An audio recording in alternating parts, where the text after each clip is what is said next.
On a spring morning in 1991, 5 young boys walked up a neighborhood mountain to catch salamander eggs. They never came home. What followed was the largest search in South Korean history. Hundreds of thousands of people, the president himself, their faces on milk cartons nationwide. Soldiers swept the mountains. Reservoirs were drained. For 11 long years, an entire nation searched for 5 small boys and found nothing. Then, in 2002, a man gathering acorns on that same hillside stumbled onto something that stopped him cold. Human bones and small shoes. It was the boys. All 5. Found together, a short walk from their own homes, on a slope searched again and again. The police called it an accident. They said the children had simply frozen to death, lost on a hill they had known their whole lives. But the bones told a different story. Fractured skulls. Clothing knotted in deliberate ways. This was not the cold. This was murder. And a darker question rose. If they were killed here, how were they missed for 11 years, on ground searched 1,000 times? There was no witness, no weapon, no suspect. And in 2006, the law ran out of time, closing the case forever. This is the case Korea calls the Frog Boys. More than 30 years later, 5 pairs of shoes, and no answer at all. Every country has a case like this, the one that never healed, the one that still surfaces in conversation decades later, always with the same helpless shake of the head. In Korea, this is that case. It is a case that has everything. A nationwide manhunt. A grieving family accused on television. A police theory that tried to turn murder into an accident. And at the center of it, 5 children who deserved so much better than the country that lost them. To understand it, start with the day. March 26, 1991. It was a holiday. Korea's first local elections in decades, and schools were closed. That detail matters. Because the schools were closed, no one immediately noticed the boys were gone from a classroom. They had a whole free day ahead of them, and a whole free day is a long time for something to go wrong. The place was Daegu, a large city in the southeast of the country, a quiet neighborhood at the foot of a hill called Mount Waryeong. Daegu, in 1991, was a city in a country changing at breakneck speed. South Korea was modernizing, democratizing, racing toward its future. But the tools we now take for granted in an investigation did not exist here yet. There were no mobile phones to trace, no network of street cameras watching every corner. A child who wandered out of sight was, in a very real way, beyond the reach of technology. That morning, 5 boys from the same neighborhood set off together. Their plan was simple and completely ordinary. They were going up the hill to catch salamander eggs in the mountain streams. In the newspapers that followed, it would be mistranslated and remembered as catching frogs. And so they became known forever as the Frog Boys. But before they were a headline, they were 5 specific children. The oldest was 13. The youngest was only 9. 9 years old. Young enough to still be a small child, holding an older boy's hand on the walk up a hill. That is the age at which one of these children was taken from the world. 5 boys, ranging across just a few years, from the same small cluster of homes. Friends and neighbors, the way children in a tight neighborhood are. They were the kind of boys who spent a day off exactly like this. Outdoors. Together. Chasing something small and alive up a hillside. They were children of an ordinary Daegu neighborhood. Their fathers worked ordinary jobs. Their mothers packed their lunches and told them to be home before dark. That morning they gathered the way kids do, without ceremony. A few words at a doorstep. A plan barely worth calling a plan. And then off up the familiar hill together. Each of them had a family expecting them back for dinner. Each had a bed that would sit empty that night, and for thousands of nights after. They had names, they had personalities, favorite games, small ambitions. To the country they became a single unit, the Frog Boys. But to 5 families they were 5 separate, irreplaceable sons. Hold on to that. Because this case is so vast, so tangled, that it is easy to forget it begins with 5 children who simply wanted to catch salamander eggs on the day off school. They climbed the hill that morning. And somewhere on that ordinary neighborhood mountain, all 5 of them vanished at once. There was nothing remote about where they were going. Mount Waryong was not a wilderness. It was the neighborhood's backyard, a low hill threaded with paths the local children knew by heart. They would have been within earshot of home, within sight of the rooftops they had grown up under. That is what makes their disappearance so difficult to comprehend even now. When the boys did not come home that evening, their families began to worry, then to panic. 5 children gone together in a single afternoon. Not one straggler. Not one who came back to raise the alarm. All 5, at once, swallowed by a hillside they knew well. The parents searched the slopes themselves that night, calling their sons names into the dark. There was no answer. By the next day, the neighborhood was mobilized, then the district, then the city. The circle of people looking for these 5 boys widened by the hour. And so began something that would grow far beyond anything those families could have imagined. Because these were not 5 children lost in a remote wilderness.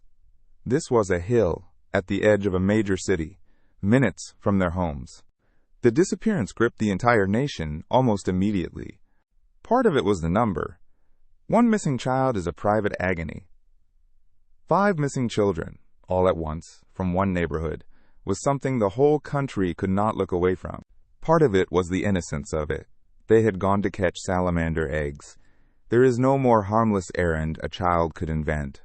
And it had ended in absolute silence. What came next was, at the time, the largest search operation in the history of South Korea. Consider the scale. Over the course of the investigation, hundreds of thousands of police, soldiers, and volunteers were mobilized. Some accounts put the total personnel involved across the years in the range of 300,000, an almost unimaginable number for 5 missing boys. The president of the country, personally, ordered an all-out search. This was now a national emergency. Police stations across the country were put on alert. The military was brought in. This was no longer a local missing persons case. It was a matter of national attention, driven from the very top of the government. To understand the scale, imagine an entire nation's machinery. Its soldiers, its police, its volunteers, all turned toward one hillside in one city, searching for 5 boys. That is what the spring of 1991 looked like in Korea. Soldiers swept the mountains. Reservoirs were drained and their beds combed. Fields were searched foot by foot. Entire bodies of water were emptied on the chance the boys had drowned. Hillsides were walked shoulder to shoulder. It is difficult to overstate how total, how exhaustive the effort was. And still it came up empty. The boys' faces were printed everywhere. On posters. On flyers. Famously, on the sides of milk cartons that arrived in homes across the whole country. This was how a nation searched before the internet. Paper and persistence. Faces reproduced by the million and carried into every corner of the country by hand and by truck. For a generation of Koreans, those 5 young faces became impossible to forget. They looked out from breakfast tables every morning, a silent question no one could answer. The milk carton, the poster, the flyer pinned to a shop window. For years, you could not move through daily life in Korea without those 5 faces finding you. They became a kind of collective wound. Everyone knew the Frog Boys. Everyone wanted them found. And no one could explain how they had disappeared so completely. Where were they? How could 5 children vanish from a neighborhood hillside, in the middle of a nationwide search, and leave not a single trace? That question would go unanswered for 11 years. And in the vacuum, the case began to attract something darker than grief. When a mystery is this large and this public, and the answers refuse to come, it begins to distort everything around it. Reputations, careers, and reason itself bend under the pressure to explain the unexplainable. With no evidence and enormous public pressure, the investigation lost its way. Theories multiplied. Some believed the boys had been abducted. Some thought they had fallen into an old mine shaft or a hidden pit. Some imagined they had drowned. The mountain itself was searched and searched again. The area where they had gone to catch salamander eggs was, supposedly, combed thoroughly. Search parties climbed those slopes repeatedly across the following years. The ground where the boys had last been headed was, according to the record, gone over more than once. That detail would come back to haunt everyone involved, because of where the boys were eventually found. And yet nothing was found, which only deepened the mystery and the desperation. Con artists and fortune tellers descended on the grieving families, people claiming psychic visions of where the boys lay, people demanding money for information that led nowhere. Parents, willing to try anything, followed these false trails again and again, only to have their hope crushed each time. Every phone call might be the one. Every stranger with a claim might finally know something. The families lived in that unbearable state for years, hope and heartbreak arriving in the same breath. Some of the people who came forward were simply deluded. Others were cruel, exploiting a nation's most famous tragedy for money or attention. The parents endured all of them. And then came one of the ugliest chapters of all. Under the weight of a case no one could solve, suspicion turned disastrously toward one of the boys' own families. A university professor, presenting himself as an expert, put forward a theory on national television. He suggested that the answer might lie inside one of the victims' own homes, that a family member might be responsible, and that the boys might even be buried in or near one of their houses. Acting on this, investigators dug up the home of one of the missing boys. They tore into the floor of a grieving family's house, searching for the very child that family was desperate to find. They found nothing, because there was nothing to find. The theory that had sent investigators into that family's home was not built on evidence. It was built on speculation dressed up as expertise, amplified by television, and seized upon by an investigation desperate for any direction at all. Think about the cruelty of that. A family that had lost their son was now publicly accused of killing him, their home destroyed, on the strength of a theory with no evidence behind it. It was a profound failure, and it says something about how lost the investigation had become, that it turned on the victims themselves. The accusation played out in public, on television, in front of the whole country. The family did not just lose their child. They were forced to defend themselves against the monstrous suggestion that they had killed him. It is hard to imagine a deeper betrayal. The people who should have been protected and supported were instead put on trial in the court of public opinion, on the word of a self-styled expert with nothing to back it up. And when the digging in their home turned up nothing, there was no true reckoning for what had been done to them. The investigation simply moved on, leaving the wreckage behind. Meanwhile, the parents never stopped. One father became known across Korea for his relentless search. He quit his job. He drove a van covered in his son's photograph and information across the entire country. He personally dug into hillsides and cave mouths, chasing tip after tip, refusing to let his son be forgotten. He was not alone. The parents of these boys became, in a sense, professional searchers, their lives reorganized entirely around the hole their sons had left. They gave interviews. They kept the case alive in the press. They refused to allow their children to become just another forgotten statistic. In many ways, they carried the investigation on their own backs. Years passed. The boys would have been growing up, starting middle school, then high school. Their parents aged, waiting. The search wound down. The nation's attention drifted, as it always does, but the families stayed frozen in that single, unanswered day. This is the quiet horror of a long missing persons case. The world moves on. New headlines arrive. But for the families, time does not move. They remain standing at the foot of that mountain, on that one spring day, waiting. For 11 years, this was a story with no ending. 5 boys, simply gone. And then, on a September day in 2002, the mountain gave up its secret. A man had gone up Mount Waryong. By most accounts, he was gathering acorns or chestnuts on the slope. On that hillside, he came across something that stopped him cold. Human remains, bones, and with them, small shoes. It was September 2002, 11 years, almost to the month, after 5 boys had walked up that same hill and disappeared.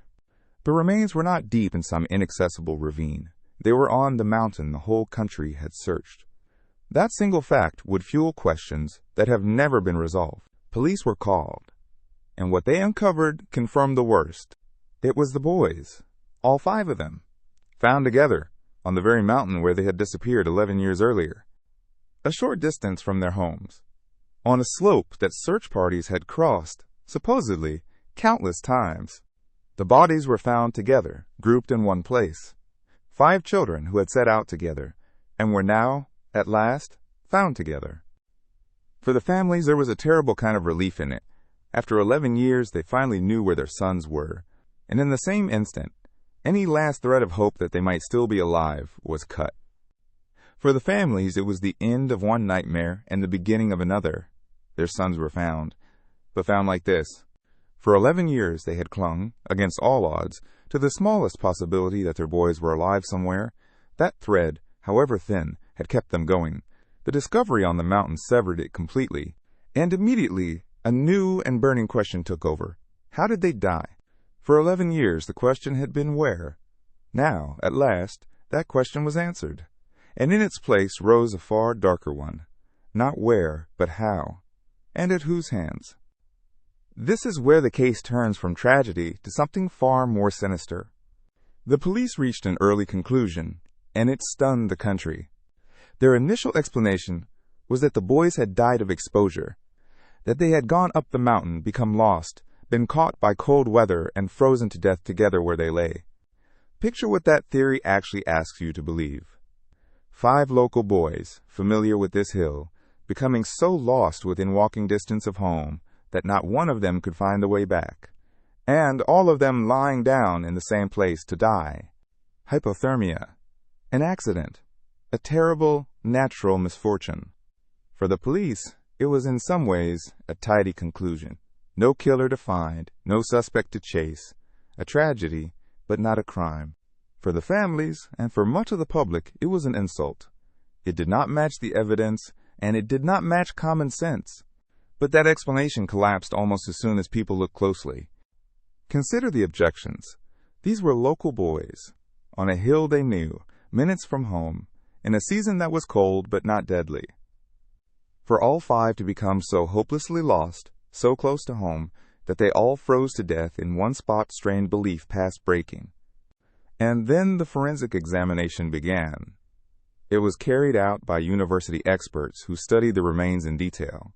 What they found did not fit an accident at all. The skulls showed damage, fractures and marks that pointed not to cold, but to violence, to blunt force. The forensic team concluded that this was, in their words, clearly a homicide. This was not a vague impression. It was the conclusion of experts who had examined the physical remains closely and found signs of deliberate, violent injury.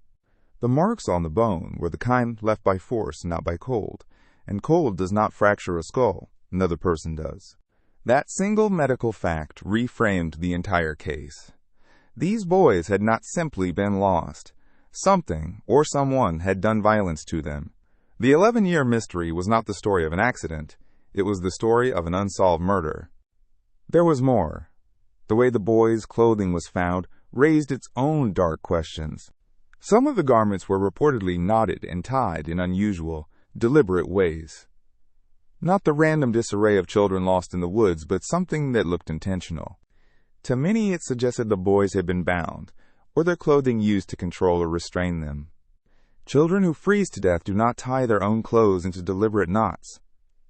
Details like these are what turned a contested theory into a near certainty in the minds of the experts and the public alike. Taken together, the evidence pointed away from a natural death and toward something done to these children by another person, which meant the hypothermia theory was not just wrong, it risked burying a murder. And it raised an agonizing question that has never been answered. If the boys were killed and left on that mountain, how were they not found for 11 years, on a hillside searched so many times? Had the bodies been moved there later, or had one of the largest searches in the nation's history simply, catastrophically missed them? Both possibilities are disturbing in their own way. If the bodies were placed there later, it means someone kept these children, or their remains, and chose that mountain deliberately. If they were there all along, it means the search failed the families in the most fundamental way imaginable. Neither answer offers comfort, and to this day, no one can say with certainty which it is. No one has ever been able to say for certain. And that uncertainty is part of what makes this case so haunting. There were theories, as there always are. Some pointed to the nearby military firing range, wondering about stray fire, though the injuries did not fit gunshots. Others believed a local killer had taken the boys and returned their remains, or that they had been hidden somewhere else and only later placed on the mountain. Every theory ran into the same wall. No witness, no weapon, no confession, no suspect that could be made to fit the evidence. Investigators looked at everything: local residents, passers-by, the possibility of a single predator, or of more than one attacker. None of it resolved into a case that could be proven. The 11-year gap had done its damage. Whatever traces a fresh crime scene might have offered in 1991 were long gone by 2002. The mountain had kept its secret too well, and for too long. The investigation, reopened with the discovery of the bodies, pressed on, but it was working against time in the most literal way. Because under the law, as it stood then, murder carried a statute of limitations. In 2006, that clock ran out. Years later, Korea would change these laws. Public outrage over cases exactly like this one helped drive reforms that abolished the statute of limitations for murder. But those changes came too late for the Frog Boys, whose window had already shut. 15 years after the boys disappeared, the window to prosecute anyone for their deaths closed forever. Even if the killer were identified tomorrow, even with a full confession, they could not be tried for what was done to those 5 children. It is the same brutal pattern that runs through so many of Korea's oldest cases. The truth, if it ever comes, arriving too late to matter in a courtroom. The families, who had waited 11 years just to find their sons, were now told that justice itself had expired. There would be no trial to sit through, no verdict to hear, no name to finally put to the thing that had destroyed their families. The state had, in effect, closed the book while the story was still unsolved. Imagine being handed both of those blows in the span of a few years. First, your child's remains, confirming the worst. Then, the news that no matter what is ever discovered, no one can be held responsible. It is a particular kind of cruelty, unique to these old cases. The law meant to bring order instead became one more door closing in the families' faces. The Frog Boys case became, and remains, one of the most infamous unsolved crimes in South Korean history. In 2019, as cold case units revisited the country's oldest mysteries, the Daegu police reopened the investigation once more. Modern eyes. Modern tools. A new attempt to read evidence that had sat silent for decades. But so far, no breakthrough has come. The case is still open, still unanswered. The story has been told and retold in books, in documentaries, and in a 2011 film that brought it to a new generation. Each retelling asks the same question: who did this, and how did they get away with it? Every so often a new tip or a new theory surfaces, and the country's attention turns back to that hill in Daegu, and every time, the trail goes cold again. The mountain has long since changed. The neighborhood has grown and shifted around it. But 5 sets of small shoes, found on that slope, remain one of the most painful images in the country's memory. Ask people in Korea about the Frog Boys, and you will see it on their faces. This case is not history to them. It is a shared grief that has never fully closed, passed down like a story that everyone knows and no one can finish. Step back and think about what this case actually is. 5 ordinary boys, on an ordinary day off, went to catch salamander eggs on a hill beside their homes. They vanished in an instant. A nation searched for them with everything it had and failed. Their own families were suspected, their home dug up, their grief turned into spectacle. 11 years later, they were found, murdered, on the very ground where they were lost. And then the law simply ran out of time, and no one was ever held to account. Some cases end with an answer, some end with a name. This one ends with a mountain, 5 pairs of shoes, and a silence that has lasted more than 3 decades. For the parents who spent their lives searching, that silence is the cruelest verdict of all. Some of those parents have since passed away, having waited their entire lives for an answer that never came. They went to their graves, not knowing who took their sons, or why. That is the true weight of an unsolved case. It is not an abstract puzzle. It is a wound carried by real people for the rest of their lives, without the mercy of an ending. I'm telling the stories the rest of the world never heard.